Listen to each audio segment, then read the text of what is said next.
What's good? What's good? What's good? How y'all doing? Good morning, bookers, family, friends, fans, associates.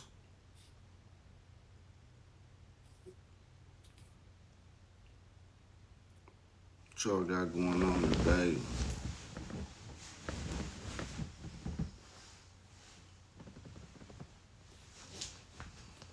Let's talk about it.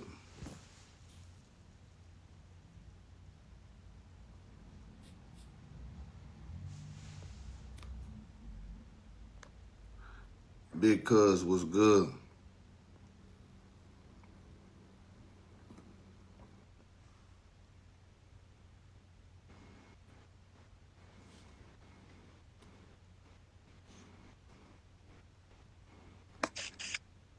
What's good, cuz?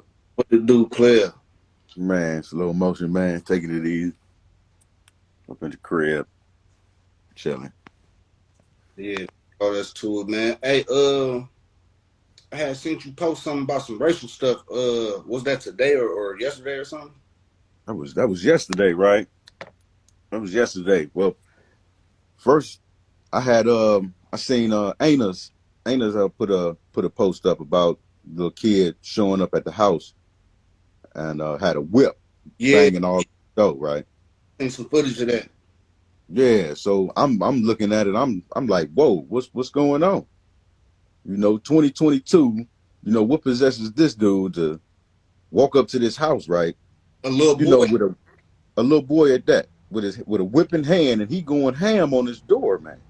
Like this is the natural thing to do out here. Did you see the Just part where the father went to the house? yeah, yeah. I told Ana, or I told who I told Ana that if that would have been me, I wouldn't have been able to control myself. For Yeah, one, I mean, it's then you pull out a gun, you act like you want to shoot because your son in the wrong. You yeah, bad behavior habits right there, right? And ain't yeah. nobody, these days, kids are like a sponge, so they soaking up everything that they seeing around the house, right? Listen, man. At the point in time that he couldn't have been no older than 11, 12, went to that boy house with that whip. You should have known it was gonna be a problem at home. Oh yeah, it's Going definitely to gonna be a problem at home. yeah. That little boy had a lot of guts to go to that them people's house. You know what I'm talking about? Yeah, yeah. I wouldn't have been able to do it though. I mean, I'm not saying not going to the house. I wouldn't have been able to go over there and control my behavior the way he did. Right? He did good. He did real good. But I think he in the time, certain people raised in a different way, Right. and certain actions bring out a reaction in people um that might cause other situations to occur. Right? Uh, But you think about it, if you shit, if I go to somebody's house and talk to them and attempt to talk to them about something and they come to the door with a hammer. Oh yeah, I'm cool. We cool. It's all good. Yeah, yeah. But it's a back end to that story. You know what I'm saying? yeah, How, like you said, however he handled that, he did good because it could have been a back end to that story. You know what I'm saying? right. Somebody could have been. It could have went horribly wrong out there, man. And it's a good thing that they used their heads and got up out the situation the way they did. That's a very good thing. That's a positive reaction to that one, right? Right, You right. know, situations got them consequences, and consequences have lasting effects. Man, listen, I, that in my mind, everything a trickle effect. You see what dude went up in that store and did to them people, man, over there in uh-uh, Buffalo. wait, uh-uh, What over there in Buffalo, New York? New York? You ain't see that? no. Oh yeah, Buffalo. Yeah, yeah, I seen that. I seen that. Then I heard about they say dude was I guess a white dude was laying on the floor. after while he was shooting and stuff Yeah, like that, he didn't shoot him. He was like, "Oh, sorry," and he walked off from and dude. walk right. So if that had been anybody else, I mean, it's that tell you right there, it's He had a conscience. he had a conscience. He knew what he was doing. You know what I'm Right, saying? He wasn't right. just shooting anybody. He was shooting people of color. You know what I'm saying? People of They color. were in there, He was boom, boom, boom, boom, boom, ran into a white person. Oh, no, not you. Basically, you know, no, right, not you. Right, you want a mine, so I'm gonna protect you. yeah, went on to somebody else, and man, little kids and everything. I think, Man, that's ridiculous right there. Then they said, I was watching the news up here, and they were saying that a lot of his decision for doing what he did had something to do with what was going on up here in the that Wauwatosa area, right? Where hmm, dude ran through the crowd. uh, Dude tried to say that he was targeting white people and shit. So he tried to base that on that right there with some of it, trying yeah, to use that as part of his decision. So it's going down in Wisconsin like that. It's gonna go down in Buffalo like that. that ain't no excuse. But yeah, no, I don't know, man. The question is, what can we do to help our situation and circle based on shit like that that's going on? I think for the most part, we can from the beginning, we need to let our kids know what's going on out there in these streets. A lot of the times, people don't tell the kids what's going on. They let them go out there, and then something happen, and when the kid come back, then it's a I don't know what to do with that type of situation. Just stay away from them, type thing. Right. Make them aware of this type of situation. I mean, it's always going to be some identifiers when you're dealing with these type of people, right? Or those type of people, racist type of people. They have their identifier. Um, Personally, I don't see nothing wrong with a person staying with their own, right?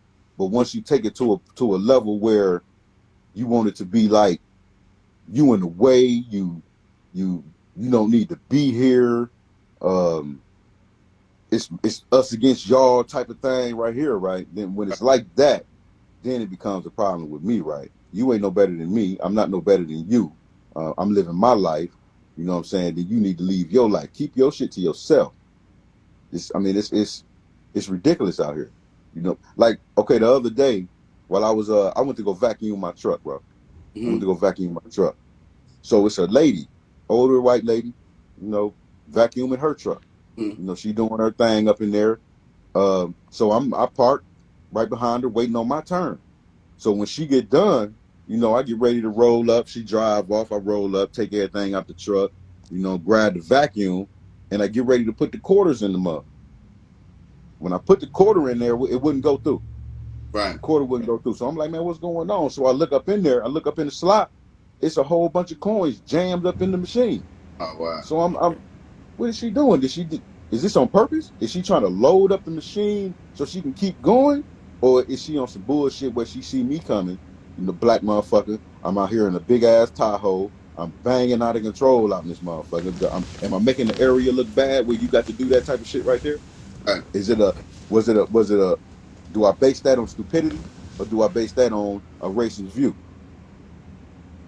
But Both. this ain't the area for you. You don't need to be vacuuming over here type shit. I You know, say both because racist is stupidity. You know what I'm saying? Racism is stupidity. The first step to fixing that in my mind is shit.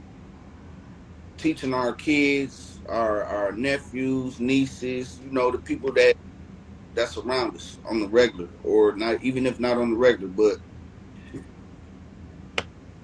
teaching people to treat others how you want to get treated. If you want to get treated badly, then go around treating people badly, and that's right, you know what I'm saying. If you want right, to treat it, you know what I'm saying, a certain type of way, just go about yourself that way, and hopefully it'll come back. Now I'm not now. It is times or situations where you can be a real good person and can be dealing with a lot of bull crap. I guess in that sense, it's all about the type of people you come in contact with.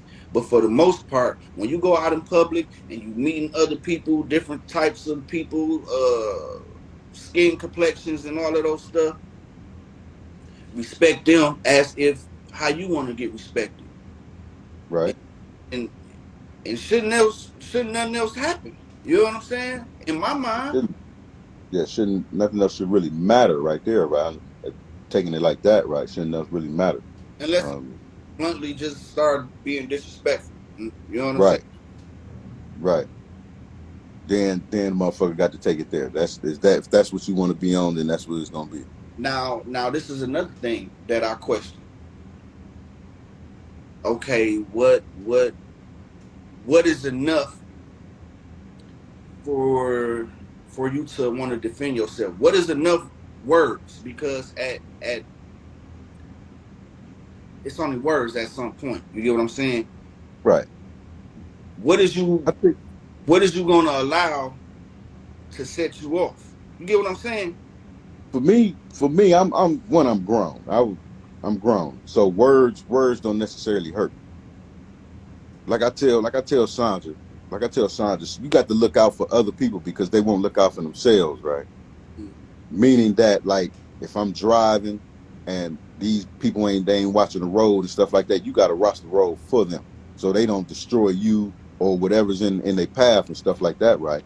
Um, when it comes to words, it, it it don't really bother me unless you're being blatantly disrespectful in my face type thing and you just don't want to move around type it. Then it becomes a limit. This this what I do know. Because when I was younger, words used to because that was my mental and that's how I grew up. Words used to affect the point where I reacted. You know what I'm saying? By aggression, whatever, however, whatever, I reacted. But as I got older, I'm like, man, this shit stupid as it's stupid. It's stupid as hell to keep reacting this way because somebody may looked at me wrong or Right, come to me in a way that I didn't like.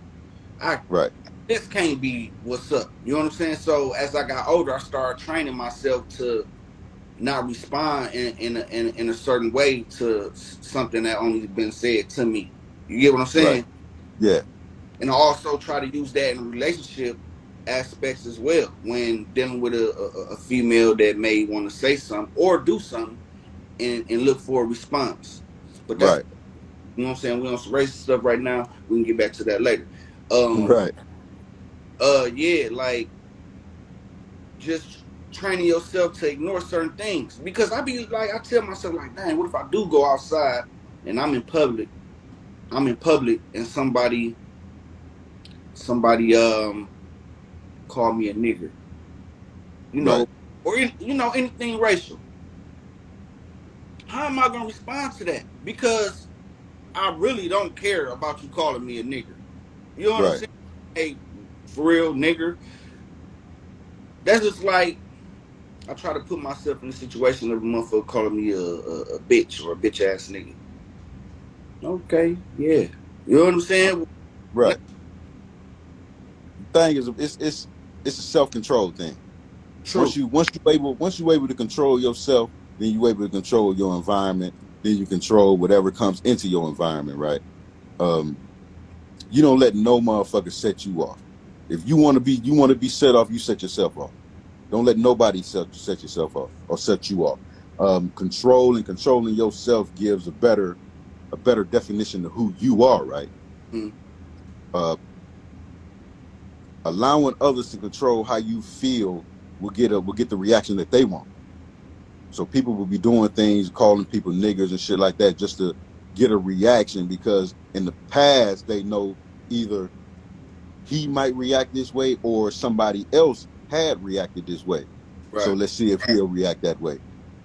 And looking for buttons and stuff like that. So it's all about controlling yourself. If you can't control yourself, then you gonna snap out immediately after hearing being I hear called you. I hear you. bitch ass niggas and niggers or whatever, right? Um, it take that takes a lot of practice because it's over the years it took me a very long time to get to that point, right? Because I motherfuckers always got something to say or disrespectful, um, shit like that. Even in a joint where it's pretty much the racial tension up in there is just it's stupid thick, right? Okay, now So you got people. it's not. Go ahead. Go ahead. Well, I was saying that it's so thick that you have to prepare yourself for that type of thing, that type of situation. You can't really escape it because you're there. You're there, and ain't no way around it. You either deal with it or you deal with it. Right. Period. So you got to teach yourself to get or have yourself get a better handle on yourself to control yourself, and that controls everything: anger, uh, reflex, reaction, um, thinking patterns, all that type of thing, all that type. And Um, funny you bring that up, jail. You know what I'm saying? right, That's actually where I began having that thought process. You know what I'm saying? right, Like, you know what I'm saying?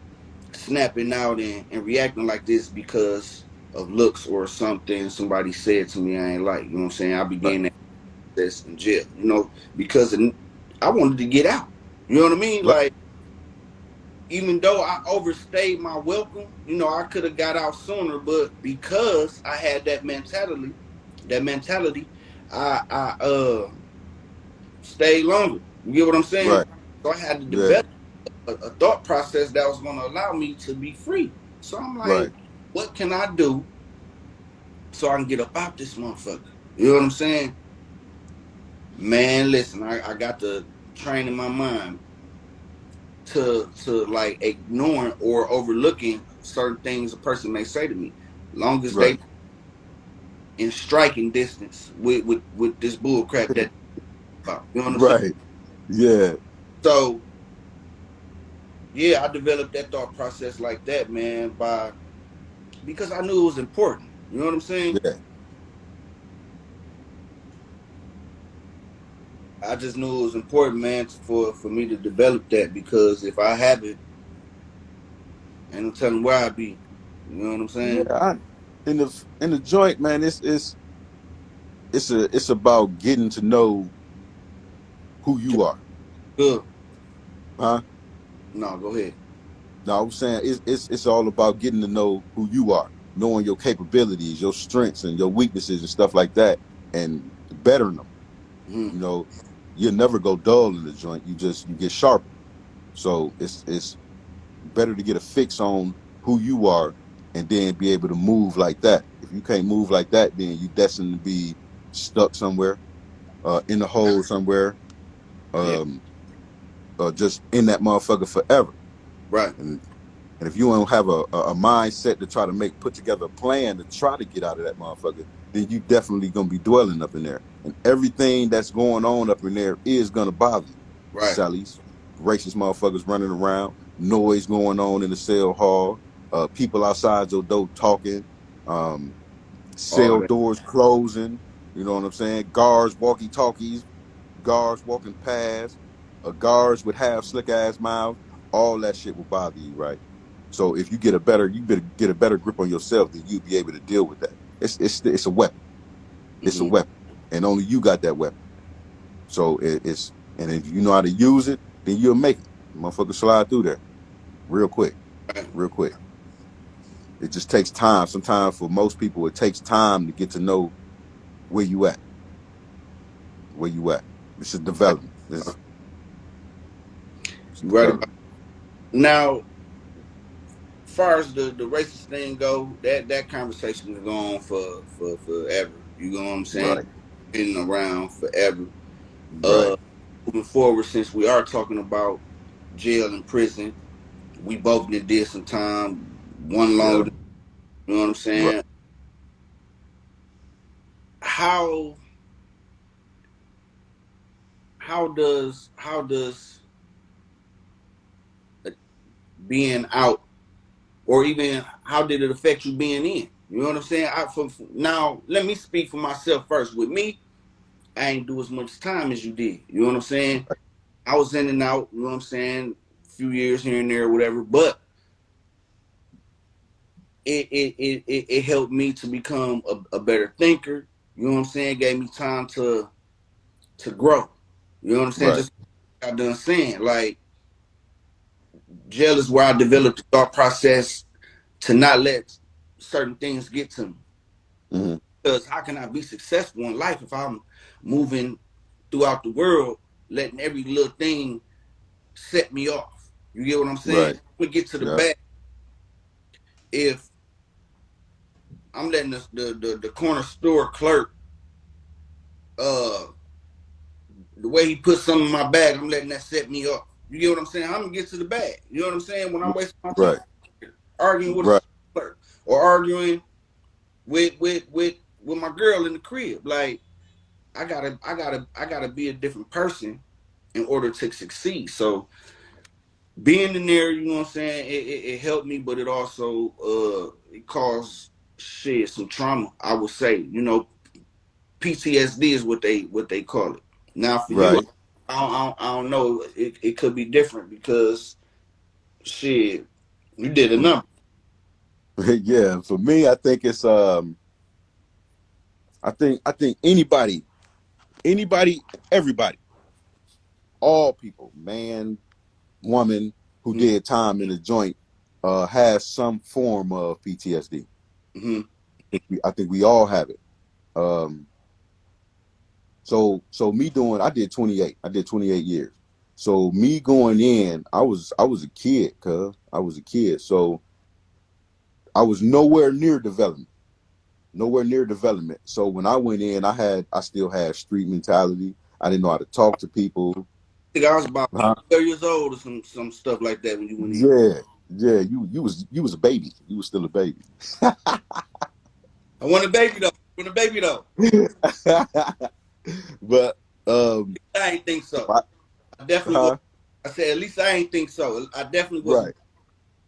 Yeah, but um, I was lost when I went in there. I was lost, and it ain't even no secret. I think most people who knew who I was on the streets and they seen me up in there, they know. How They old? know. Hmm? How old was you when you went in? I was 17. I had just turned 17, right?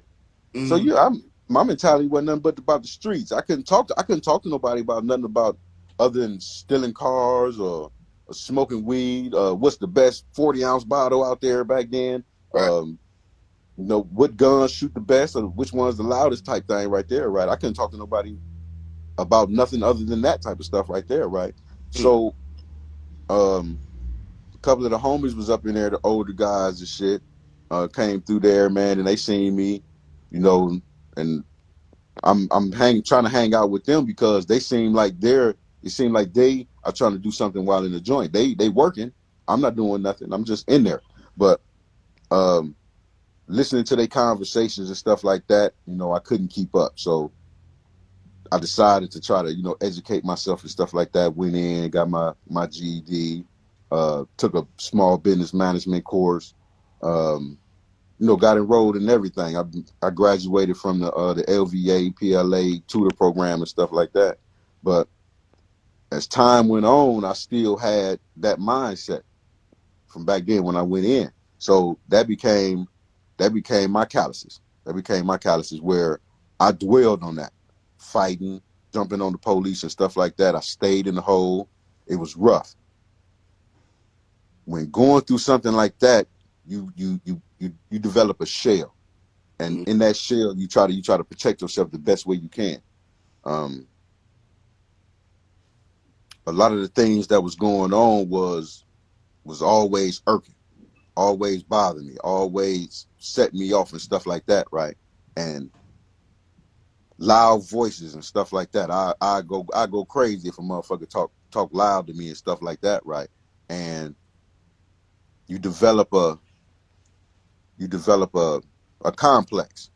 Mm-hmm. That's the beginning right there. You develop a complex of noises and loud voices and stuff like that. The guards walking past with their walkie talkies, um, stuff like that. You develop a complex. Another one, police and stuff like that. Um, authority figures.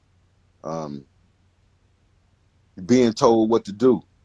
You know what I'm saying? You got to constantly be on your best behavior and stuff like that, but you want to buck the system at the same time. Again, you develop a complex. Can't nobody tell me what to do. I'm doing me right now. Right. So And these things stay. They stay on your mind. They stay, steady going and stuff like that, right? But when you try to better yourself in the situation, then it's always gonna be in the back of your mind. It's always gonna be in the back of your mind. Well, should I do this? Because you're second guessing yourself now. Um, PTSD starts early. It starts early on in in young person because that's kind of all they know. They become shell shocked to certain situations. As time went on, maybe about I want to say like 7 years in, I end up catching the case. Battery to staff and officers and stuff like that up there in Columbia. When they gave me my time, they gave me 2 years. I pled guilty to 2 years in, 2 years out on paper. I had a life sentence. I wasn't going no fucking where. They put me in the Supermax. That's what it was called when it first opened up over there in Boscoville, Supermax prison. So I was in there. I did my time in the hole, and then they sent me up there. I've been up there for 2 years, solitary confinement. So then was when I decided that I needed to So you did get myself. oh, cuz? Huh? You did 2 years in the hole, cuz? I did 3 years in the hole. I did my year at Columbia, and then 2 years in the Supermax. And So I I thought did 3 years. I not to cut you off, but I did 3 months in the hole for put my hands on somebody. Right. I'm in there like, man, they tripping. Three Right. years. Yeah, 3 years, man. But I mean, it's people who's still doing time in the hole from when I was there. I hear But 3 years is enough to drive a motherfucker crazy. man. It's more than enough to drive a motherfucker crazy. But then I decided that this ain't what I need to be doing, right? I need to go on and get myself together so this type of shit won't happen no more. I can't afford to be catching no cases. Right. With a life sentence, I got a 25-year parole eligibility. I stand a chance of getting out, but if I keep doing this, it's not gonna happen. It's not gonna happen. So after my 3 years, I end up getting out, and I'm still trying to be that gangsta ass nigga and shit, right? Right. So I end up having situations again with police, with niggas and shit. Hold on, come in. I have gas money. What's this for? You got to go somewhere? No, but Dad gave me it for Mom for gas money. Okay, thanks. But hi, stepson. No, it's all good, bro. Or cuz my But bad. but as time went on, then after trying to get to know myself and what I wanted to do and where I wanted to be, where I wanted to end up, right? Um, I went through a metamorphosis of changing myself, Mm-hmm. but it was still all that stuff that I had dealt with in the past was still there. It was still bubbling. Um, like I said, I still got into it with the police. I still got into it with niggas and shit, doing stupid shit. Um, but it was part of my mentality. It was still a part of my mentality. So to try to change that stuff, I had to get away from everybody. Just leave people alone. And then when you in a joint after 10, 15 years and you by yourself, it's calming at times, but then you get fucked up where ain't no motherfucker that you can fuck with. It's Right. So you develop a complex there. What am I supposed to do? You know what I'm saying? It's not like that I needed a motherfucker to hang out with, right? But because I got to know myself, it was cool. But still, you still need motherfuckers to be able to talk to, converse, socialize. Right. If you're not socializing with nobody, then you still keep a savage mentality, right? And it's not supposed to be like that. Um, so going forward and stuff like that, I skip a few years. I saw the parole board for the first time in 2017. That was 25 years right there. Mm. Uh, they told me that because my gang affiliation, um, involvement, and my behavior for the last 10 years prior to 2017 was enough to deny me parole. Plus, I had the battery to staff, so they gave me a year defer. After that, I saw him again. Um, they denied me parole because I caught a ticket on the phone, excessive use of the phone, which was ridiculous. It mind blowing, right? We talking about somebody's future. Trying to send somebody home, but you focused on a phone. Right. So I ended up catching a 16-month defer on that, which was again mind blowing. After that, I seen them again. They gave me a 6-month defer with a PPI, or not a PPI, but with a recommendation of minimum. So I ended up catching minimum. Um, Went to minimum. I was there 9 months and I got out. They let me go home. So I saw parole 4 times. All that time, I still had the mindset that had me thinking that um, I'm not gonna make it. I ain't gonna make it. I'm not strong enough. Uh, I really ain't got too many people in my corner who hanging out, who trying to be there for me. So again, you develop a complex with that. You know what I'm saying? So now you hate everybody. Can't nobody can't nobody come fuck with you from out there because when nobody here, when nobody there for you and shit like that, right? So you try to move on, you try to get past that type of shit, but it's always in the back of your mind. Um, Having PTSD is more than just a mental debilitation, right? It causes emotional stress, um, fatigue, physical distress. Mm-hmm. Um, your reactions is not the way they're supposed to be. You meaning that you don't react normally to a situation that will cause you to just, okay, this is what I need to do. So it causes you to act irrationally. Now, And I would say like an experience for me is like being at work and coming into a situation where my supervisor or my line leader, whatever, may have to tell me something, and it's the way they coming to me about it that may put me in the thought process of being in the joint, and I'll be like, no, I ain't doing that. You know what I'm saying? And I only yeah, say I ain't doing it when I know it don't fit my job description. You know what I'm saying? All that being a good team player be out the window because my right, thought be like, no, this remind me of jail. You know what I'm saying? Have me feeling like a slave or something. You get what I'm saying? So I can relate to like being in certain situations and it just bring me back to being in the joint. Like, you know what I'm saying? Like no, I ain't doing that. You know you know what I'm saying? That rebelliousness. You get me? right, yeah, yeah. That rebellious action is definitely there. Um, you definitely can equate that to being the same thing because a whole lot going into that thought process. Right. Um, the thought process is distracted, and it's hard to catch a line or a feed on that, on the way that it's supposed to be. I don't nobody want to be told what to do. You know what I'm saying? And it's that also stems from childhood and stuff like that, right? And everything from childhood, it shows itself while in prison.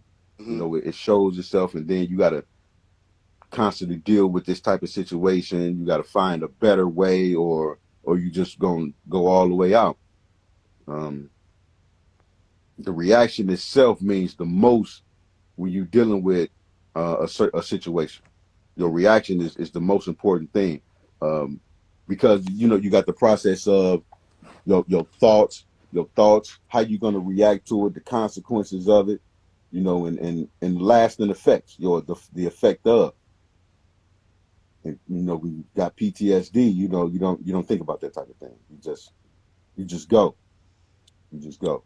And another thing that I experienced as far as, a PTSD type of situation is, being involved with friendships, relationships, family ships, whatever the case may be, other people. Right, And, and they be like, you detached. You get what I'm saying? right, You emotionalist. And it'd be like, maybe I just right, do things differently than you do. You know what I'm saying? right. And that's exactly what it is. But because what they call that. They call it being desensitized. It's being desensitized or institutionalized. So we bring out of the joint, what we learn, what we done picked up, what we suffer from, and we bring it out here. When you're dealing with relationships of your girl, your brother, your sister, or whoever, right? They feel that. If they're paying close attention enough, if they're paying close attention, they'll feel that. The way I act out here out here in the streets and stuff like that is not similar to me being in the joint, but it still has a shadow. It still has the shadow of me being in the joint. You can't shake PTSD, cuz you can't shake it. It's there forever. You got it. You got it. The best thing to do is just try to deal with it. And if you're dealing with some motherfucker that's gonna be there, then you got to let them know how things are. Let them know how you react to certain situations. You got to explain to them exactly what it is, exactly the temperament, exactly what you've been through and stuff like that. That way they can understand, because they might take it as you being standoffish or something like that. You being disrespectful, you being careless, you showing no empathy. You're not sympathetic to my situation or something like that, right?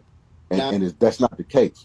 I can relate to all that because I was married before, right? Cause I don't Yeah, know, but I was yeah, I married. know. You know what I'm saying? And my ex-wife used to say that, like, you detached, Right, you don't care, da da da da. When in reality, some of that shit that whatever it was probably was really getting to me. I probably just right. was differently, baby. You know what I'm saying? She didn't understand that shit. You know what I'm saying? Like, it was just hard for her to relate to. You know what I mean? Yeah, That I wasn't that type of person. Even when she was going through something, like she lost her father. You know what I'm saying? right. I couldn't I couldn't really be there for her on the Emotionally, emotional side because right, I don't know how to be there for myself when it come to that. You know what I'm saying? When my father passed, I didn't cry for 2 years. It just hit right, me at work. You know what I'm saying? So right. I don't know how to, like, I respond differently to, like, I don't really know how to do that. Like, I can love a person to the world blow up, but I ain't gonna really know how to comfort you when you going through some stuff. You know what I'm saying? I'm gonna, Right. be there for you, but I might not be able to comfort you like you want because Yeah, that's of that's that's that's that's how it is, cuz that's I mean, and it's not that we doing it intentional, right? Intentionally. It's not we're not doing it. We're not doing it to be intentional or to be harmful to the other, right? It's just how we molded now. It's how we wired now. right. Um, being in a joint, it rewires. We get rewired up in there, and PTSD is part of that. Part of that rewiring. Um, it's hard to show. It's hard to show emotions when you can't show emotions in the joint. You're not supposed to. You're not supposed to. Quotation marks. You know what I mean? And when you come out here, you bring that with you. You don't show emotion. You just it is what it is, and we're gonna move forward. And Sandra had a situation. Maybe I want to say about a year ago. She lost I think one of her best friends, right? And she sat over there crying. She was on the bed crying and shit. And I sat here on the couch while she was crying. I didn't comfort her or nothing like that because it's one, I didn't know how to. Two, I didn't know what she wanted me to do. Three, I don't know her. I didn't know who she was. And that was my mindset. That was my mindset when that happened. I'm not gonna cry for no motherfucker I don't know. And that right there was a clear indication that I definitely had something wrong with me, right? Mm, And I had to tell her, I had to explain to her that I react to certain situations differently than you or anybody else do. But we had to talk. We had that talk. And she kind of understands, but in the way she don't. But the reaction and the reaction itself of having PTSD is something that um, a lot of people need to be aware of, right? And it's something that goes unnoticed or untalked about, not talked about amongst people. And I And think the part with, not being able to share a lot of with me, I'm gonna speak for myself, not being able to share a lot of emotions and tears and stuff when certain things going on. Growing up, my nigga, I lost so many niggas that and cried so hard. It's like I don't even be having no more tears when certain things happen no more. You get what I'm saying? right, I would want right, to cry because you know what? It'd be being able to release like that would feel good yeah, to be able to cry, but it don't even be in me. You get what I'm saying? So right. don't, like you say, don't nothing be intentional. I wish I could tap to that side where I can just and let It's it out. hard. It's hard. It's hard, man. Listen, the first time I cried was probably this past Mother's Day. Mm-hmm. This past Mother's Day from my OG passes. That's the first time I cried. Period about anything in over 30 years. Mm-hmm. You know what I'm saying? When they sentenced me, I didn't cry. So when I'm thinking about my mom and shit like that, right? I'm down there at the lake. That it hit me. It 100. hit me. It broke me down. I'm talking about I couldn't drive. I couldn't do shit. I was stuck, and that's when it hit me. Um, PTSD can be debilitating, and it limits some of the action. Chill out. It limits some of the actions and stuff or reactions that we go through as human beings, as a human being. So having to deal with certain situations differently than anybody else, it kind of puts us off from the normal. Mm-hmm. So it's cause it's I don't man, why you drooling on me, man? Get off of me. This puppy, man, this big ass puppy. Big blue boy, huh? Look at him. Yeah. But yeah, it's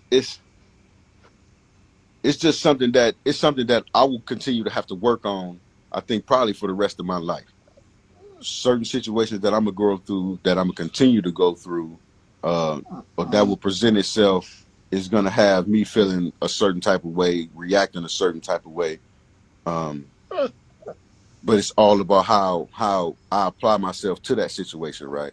Mm-hmm. The things that I have learned over the years is try to focus on what's out there. Try to be better in um, showing my emotions, my mental, my Right. in, in dealing with people, and dealing with Give, dealing with her, the family. give me a second. I'm finna have to get back with you. I need to take care of something real quick. So we're gonna finish this. I'm gonna tap back into you in like 5, 10 minutes. All right, for sure. Okay, cool.